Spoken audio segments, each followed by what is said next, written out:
Okay, we're in the intermediate section now. This is when yo-yoing gets cool. You're landing it on the string, you're doing really cool string tricks. This is the stuff that will impress your friends. It will impress the kids at school. Even if you got an office cubicle, you can show the guy next door to it and he'll be impressed. Important things to consider when you're doing some string tricks. I know you don't know any of them yet, but I want to talk about them so when we start learning them, you can keep it in mind and try and focus in on it. It's going to make you a better yo-yo player, and it's going to help you learn faster and get less frustrated. One of the things you want to learn is before, just focus on getting a really strong sleeper. The stronger your sleeper is, it's going to help you 10 times. You're going to learn 10 times faster.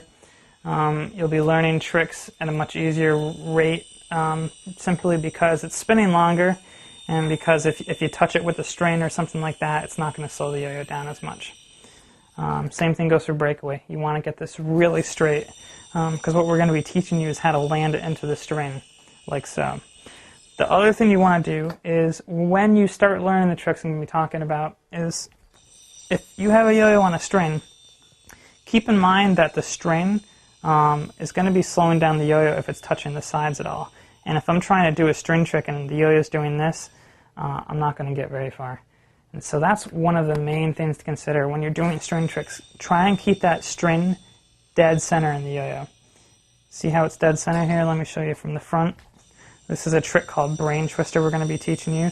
If I can keep that string dead center in the yo-yo so it's not touching it at all, it's going to be spinning a lot longer, and when I go to maneuver it, you're going to have a much easier time with it. It's not going to spin out and it's not going to die.